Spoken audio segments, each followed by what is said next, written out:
Hello friends, आज फिर से मेरे वीडियो में आपका स्वागत है। आज हम आपको बताएंगे क्लास 9th का सीएम स्कूल ऑफ एक्सीलेंस का, जो कि ये आपका क्वेश्चन पेपर हम आपको दिखाने वाले हैं मैथ सब्जेक्ट का, जो कि 2023 से 24 का है। ठीक है, तो मैथ सब्जेक्ट का क्वेश्चन पेपर दिखा रहे हैं और इसी तरह से बाकी सब्जेक्ट का भी सीएम स्कूल ऑफ एक्सीलेंस का आपको क्वेश्चन पेपर मिलने वाले हैं। इसीलिए अगर आपके कोई छोटे भाई बहन इस स्कूल में पढ़ते हैं तो आप ये वीडियो ज़रूर उन तक शेयर कर दीजिएगा। ये क्लास 9th का है, ताकि उनको पता चल सके कि कैसा क्वेश्चन पिछले साल पूछा हुआ था। ठीक है, तो आइए हम आपको दिखाते हैं। यहाँ पर सिर्फ आपको क्वेश्चन दिखाएंगे। अगर आपका कमेंट रहा तो नेक्स्ट वीडियो में इसका सॉल्यूशन ज़रूर आपको हम बताएंगे। तो देख लीजिए, ये आपका सब्जेक्ट है मैथमेटिक्स स्टैंडर्ड, मैक्सिमम 80 मार्क्स और समय दे रखा है 3 आवर। ये जो सीएम ऑफ एक्सीलेंस है, ये जो क्वेश्चन पूछने का तरीका है, ये आपका सीबीएसई बोर्ड टाइप का है। भले ये जेसीईआरटी है, लेकिन सीबीएसई बोर्ड का क्वेश्चन पेपर उसी के बेस पर रहता है। तो इसीलिए आप प्रीवियस ईयर क्वेश्चन जरूर उन तक दिखा दीजिएगा, ताकि उनको पता चल सके कि कैसा क्वेश्चन पूछा हुआ है। ठीक है, तो देख लीजिए, आपको मेरा मकसद यहाँ इस वीडियो में है कि पूरा क्वेश्चन अच्छे से दिखाना। तो पूरा हम दिखा रहे हैं। लिखा हुआ पहले जनरल इंस्ट्रक्शन, यहाँ पर कुछ पॉइंट्स लिखे हुए, इसको आप रीड कर लीजिएगा। इसके बाद आगे बढ़ें तो नेक्स्ट आपका सेक्शन ए में देख लीजिए, ऑब्जेक्टिव है क्वेश्चन। पहला लिखा हुआ द पॉइंट 0, -4 लाइज। तो ये किस में लाई करता है, ये आपको बताना, किस क्वाड्रेंट में लाई करता है। आपको पता होगा कि 4th क्वाड्रेंट होता है, इसमें सब पॉजिटिव होता है, इसमें नेगेटिव पॉजिटिव, इसमें नेगेटिव नेगेटिव और इसमें नेगेटिव पॉजिटिव। ठीक है, तो इसका आप बताइएगा कमेंट करके कि आंसर क्या होगा। चलिए, इसके बाद आगे बढ़ें तो नेक्स्ट है क्वेश्चन नंबर सेकेंड में देख लीजिए, लिखा हुआ each side of equilateral triangle is 2x centimetre if x √3 = √48, then area of triangle is. तो क्या होगा वो आपको बताना है। क्वेश्चन नंबर आगे बढ़ें तो नेक्स्ट आपका ये हिंदी में भी है, देख लीजिए। चलिए, इसके बाद क्वेश्चन नंबर 3 में लिखा हुआ find the area of circle when radius is 7 centimetre. 4 option दिया हुआ है। इसके बाद आगे बढ़ें तो नेक्स्ट है question number 4, how many lines pass through 1 point. तो एक पॉइंट से कितने लाइन पास होंगे, ये आपको बताना है। क्वेश्चन नंबर 5 है the degree of the polynomial is. आपको डिग्री बताना है कि इस पोलिनोमियल का कहाँ पर पोलिनोमियल है, इसमें द्विघात बहुपद का। ठीक है, तो इसमें द्विघात बहुपद का घात बताना है। इसमें तो नहीं लिखा हुआ है द डिग्री ऑफ द, सिर्फ पोलिनोमियल लिखा हुआ है। इसको लिखना चाहिए था क्वाड्रेटिक पोलिनोमियल। ठीक है, लेकिन इसमें नहीं लिखा हुआ है, तो यहाँ पर हिंदी में लिखा हुआ है, इससे आप बता सकते हैं। आगे बढ़ें तो नेक्स्ट आपका क्वेश्चन नंबर 6 है। क्वेश्चन नंबर 6 में कहता है द सिंपलेस्ट रेशनलाइजेशन फैक्टर। इसका मतलब रेशनलाइजेशन करना है। इसके बाद क्वेश्चन नंबर 7 है। 7 में देखिए find irrational number of following. तो इरेशनल नंबर आपको बताना है कौन सा है। इसके बाद नेक्स्ट है find the coefficient of x² in 2x² - 5x + 3। इसका कोएफिशिएंट आपको बताना है किसका, x² का। तो x² का कोएफिशिएंट वगैरह आपको पता होगा। कोएफिशिएंट क्या होता है, जो आपका नंबर में मल्टीपल में रहे। ठीक है, तो इसका कोएफिशिएंट क्या हो जाएगा, इसका ऑप्शन आप बताइएगा। चलिए आगे बढ़ें तो नेक्स्ट आपका 4 ऑप्शन यहाँ पर दे रखा है। क्वेश्चन नंबर 9 में देखिए क्या कहता है find the coordinate of second quadrant. ठीक है, तो सेकेंड क्वाड्रेंट का कोऑर्डिनेट इसमें से आपको बताना है कि कौन सा है। इसके बाद आगे बढ़ें तो नेक्स्ट है आपका इसके बाद इसमें लिखा हुआ है नेक्स्ट आपका क्वेश्चन नंबर 10 है। 10 में लिखा हुआ है if 2,5 is the solution of 2x + y = k, then find k। ठीक है, तो और हिंदी में भी देखिए लिखा हुआ है, इसका भी हिंदी में लिखा हुआ है। यहाँ भी हिंदी में देख लीजिए, द्वितीय चतुर्थांश में बिंदु के निर्देशांक होंगे। ठीक है, और यहाँ पर हिंदी में भी दिया हुआ है। इसके बाद आगे बढ़ें तो next question number 11, how many lines draw given point. तो जो गिवन पॉइंट है, दिए हुए बिंदु से होकर कितनी रेखाएँ जा सकती है, तो ये आपको बताना है। और इसमें गिवन पॉइंट है, तो कहाँ पर पॉइंट इसमें दिया वो तो नहीं बोला है। ठीक है, क्वेश्चन में ये क्वेश्चन थोड़ा सा एरर है। चलिए इसके बाद आगे बढ़ें तो नेक्स्ट है the sides of triangle are in the ratio. Triangle का साइड के रेशियो दे रखा है, तो आपको बताना है ग्रेटेस्ट एंगल क्या होगा। क्लियर है। इसके बाद आगे बढ़ें तो नेक्स्ट है क्वेश्चन नंबर 13 में देख लीजिए। क्वेश्चन नंबर 13 इसमें लिखा हुआ in a quadrilateral of 3 angles, 3 angle आपको दिया हुआ है, देन फाइंड 4th एंगल, चौथा एंगल आपको बताना है। क्वेश्चन नंबर 14 है in given figure find value of x. Figure कहाँ पर इसका है देख लेते हैं, और इसमें एक्स का वैल्यू फाइंड आउट करना चाहिए। यहाँ पर फिगर है देख लीजिए, इसमें एक्स का वैल्यू बताना है कि क्या होगा। क्लियर है, चलिए 4 ऑप्शन के साथ देख लीजिए। इसके बाद है क्वेश्चन नंबर 15। क्वेश्चन नंबर 15 देख लीजिए, इसमें लिखा हुआ है फिगर दिया हुआ है ए और बी, तो एक्स का वैल्यू बताने कि एक्स का वैल्यू क्या होगा। इसके बाद आगे बढ़े तो नेक्स्ट है क्वेश्चन नंबर 16। क्वेश्चन नंबर 16 में देख लीजिए लिखा हुआ है इन विच लीनियर इक्वेशन हैविंग सोल्यूशन। ठीक है, तो इक्वेशन यहाँ पर होना चाहिए था, जबकि हिंदी में बढ़िया है, इंग्लिश में थोड़ा सा मिस्टेक किया हुआ है। इसके बाद आगे बढ़े तो नेक्स्ट है question number 17 volume of cube is. तो वॉल्यूम ऑफ क्यूब दिया हुआ, क्यूब का वॉल्यूम दिया है, देन फाइंड सरफेस एरिया। ठीक है, सरफेस एरिया आपको फाइंड आउट करना है। इसके बाद आगे बढ़े तो नेक्स्ट है फाइंड द मीडियन। मीडियन आपको बताना है इस डाटा का, ठीक है, इसका माध्यक बताना है। इसके बाद आगे बढ़े तो नेक्स्ट आपका है क्वेश्चन नंबर, ये था आपका क्वेश्चन नंबर 18। इसके बाद आता है आपका क्वेश्चन नंबर 19। ठीक है, देख लीजिए क्वेश्चन नंबर 19 है, इसमें लिखा हुआ है असेसन वाला है क्वेश्चन ये। ठीक है, तो इसमें 4 दिया हुआ है, लिखा हुआ है ABCD इज ए स्क्वायर, फिर AC और BD intersect at O, the measure of AOB 90 degree, reason R, diagonal of a square bisect each other at right angle.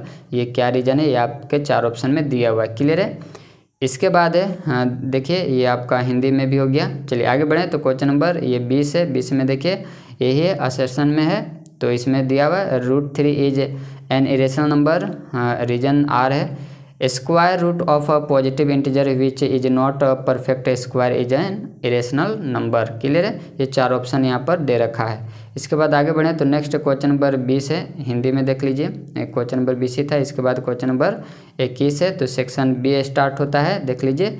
इसमें सेक्शन B में देख लीजिए पहला क्वेश्चन यहाँ पर है, इसमें लिखा हुआ है इन द गिवन फिगर यहाँ पर दे रखा है, कुछ कंडीशन यहाँ पर दिया है, रूट मतलब एंगल 1 एंगल 3 के इक्वल है और एंगल 2 एंगल 4 के इक्वल है। तो आपको दिखाना है कि angle A equal to angle C है कि नहीं, ये आपको प्रूफ करना है। ठीक है, इसके बाद आगे बढ़े तो क्वेश्चन नंबर 22 है नेक्स्ट, और टोटल आंसर। ठीक है, तो ये आपको दे रखा है, तो क्वेश्चन नंबर 1 और 2 देख लीजिए। इसके बाद आगे बढ़े तो नेक्स्ट है आपका 23 में लिखा हुआ है which of the following lie on.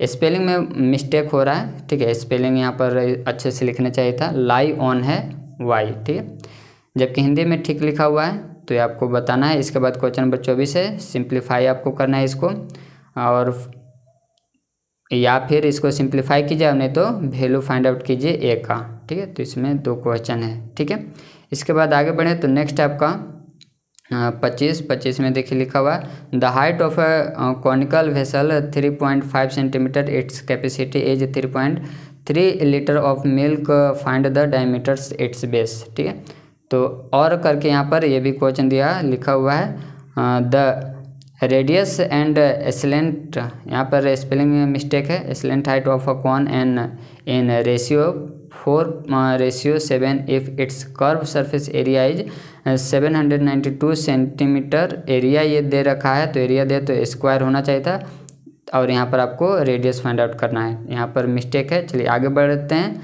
इसके बाद आपका ये हिंदी में है, तो ये रहा आपका हिंदी में। ठीक है, ये आपका हिंदी में रहा। इसके बाद आगे बढ़ें तो नेक्स्ट है आपका सेक्शन C स्टार्ट होता है, 26 है। सिंप्लीफाई द फॉलोइंग एक्सप्रेशन, इसको सिंप्लीफाई करना है। क्वेश्चन नंबर 27 है expand the following using a suitable identity, इसको एक्सपेंड करना है। In the figure AB equal to BC, BY equal to BY, so that X equal to CY। ठीक है, ये आपको फाइंड आउट करना है। BY equal to BY equal to BY, ये आपका इसमें BX इक्वल टू, देखिए यहाँ पर मिस्टेक है। ठीक है, बता रहे हैं कि ये जो इंग्लिश में लिखा हुआ बहुत गलत लिखा हुआ है, यहाँ पर हिंदी वाला सही लिखा हुआ, देख लीजिएगा हिंदी में। चलिए आगे बढ़ें तो नेक्स्ट है आपका 29 है ये, find the value of X and Y and this so that AB parallel to CD, ये आपका हिंदी में रहा, तो यहाँ पर आपको X और Y का वैल्यू फाइंड आउट करना है। इसके बाद आगे बढ़ते हैं, क्वेश्चन नंबर 30 है, लिखा हुआ है the angles of quadrilaterals are in the ratio आपको दे रखा है और आपको फाइंड आउट करना है सभी क्वाड्रिलेटरल के जितने भी एंगल वो सब आपको फाइंड आउट करना है। क्वेश्चन नंबर 31 है, if the point 3,4 lie on the graph of the equation 3y = x + 7 find the value of a। यहाँ पर छोटा a लिखा और यहाँ से बड़ा a पूछ रहा है। क्वेश्चन मिस्टेक है, इसको बड़ा a या फिर छोटा a ही मान लीजिएगा, ठीक है। आगे बढ़ते हैं, सेक्शन डी स्टार्ट होता है। Find the value of this, इसका वैल्यू फाइंड आउट करना है। क्वेश्चन नंबर 33 है, A B and B C are equal perpendicular to a line symbol A B so that C D bisect A B. Clear है, यहाँ पर आपका दिया हुआ फिगर देख लीजिए इसको। क्लियर है, इसको देख लिए। चलिए आगे बढ़ें, तो नेक्स्ट है आपका क्वेश्चन नंबर 34 देख लीजिए। क्वेश्चन नंबर इसमें क्या लिखा हुआ है, अगर आपका कमेंट रहा तो ज़रूर हम इसका सॉल्यूशन करेंगे। अगर आपको किसी भी 9th क्लास का अगर क्वेश्चन पेपर चाहिए किसी भी ईयर का तो आप हमें ज़रूर बताइएगा। सभी ईयर का आपको क्वेश्चन पेपर यहाँ पर मिलेंगे। इंपॉर्टेंट क्वेश्चन वगैरह ये सब आपको यहाँ पर करवाए जाएंगे। क्लास 10th में इसी तरह से आपको मदद किया जाएगा, इसलिए आप हमारे चैनल को सब्सक्राइब जरूर कीजिए। क्वेश्चन नंबर 34 है, लिखा हुआ है द कर्व लिखना चाहिए था तो ये गलत spelling. The curve surface area of right circular cylinder, right होना चाहिए था, ठीक है, नाइट लिखा है तो बहुत मिस्टेक है इसमें। Right circular cylinder of height 14 centimetre 88 centimetre, 14 centimetre और 88 सेंटीमीटर, ये क्या दे रखा है 88 सेंटीमीटर स्क्वायर होना चाहिए, क्योंकि ये कर्व सरफेस एरिया के बारे में पूछ रहा है। ये तो इसका हाइट हो गया और ये कर्व सरफेस एरिया, तो यहाँ पर हिंदी में देखिए ठीक लिखा हुआ है, हिंदी में ठीक है, इंग्लिश में पता नहीं कौन टाइपिंग कर रहा था। ये आपका 34 हो गया। आगे बढ़ें तो क्वेश्चन देख लीजिएगा। इसके बाद है नेक्स्ट है आपका 35 में देखिए क्या लिखा हुआ, the following table given the life times of 4000 neon lamps. तो यहाँ पर दे रखा है ये इस प्रकार का, देख लीजिए टेबल को, ये आपका टेबल दिया हुआ है, इसको अच्छे से देख लीजिए। इसके बाद क्वेश्चन आपको दिखाते हैं।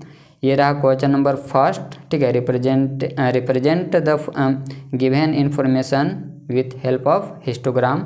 सेकेंड है, how many lamps have a life time of more than 7000 hour, ठीक है, 7700 आवर्स, ठीक है। इसके बाद आगे बढ़ें तो ये आपका रहा हिंदी में, देख लीजिए।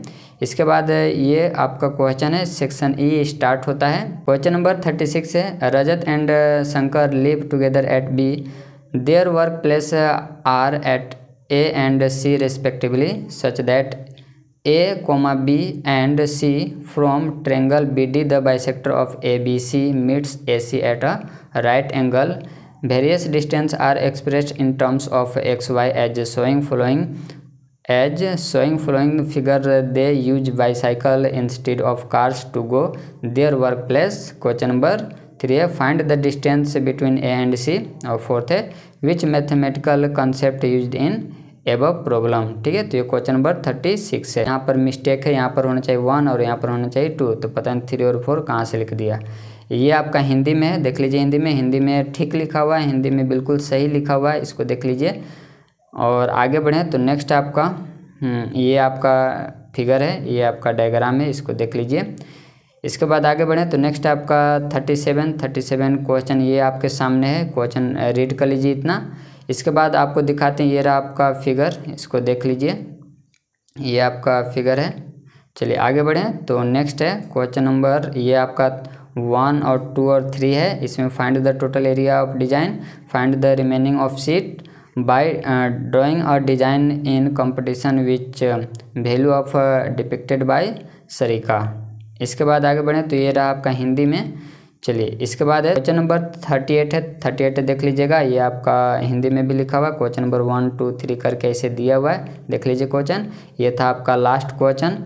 तो ये आपका मैथ सब्जेक्ट का था। इसी प्रकार से हम बाकी सब्जेक्ट का भी जल्दी अपलोड कर देंगे, लेकिन अगर आपका कमेंट रहा तो और जल्द अपलोड करेंगे। तो इसी तरह से आपको अगर किसी भी सब्जेक्ट का इंपॉर्टेंट क्वेश्चन वगैरह चाहिए तो आप हमें ज़रूर बताइएगा। हम आपके कमेंट को ध्यान में रखते हुए जल्द पूरा करने का प्रयास करेंगे, ठीक है। मिलते हैं अगली वीडियो में, तब तक के लिए धन्यवाद।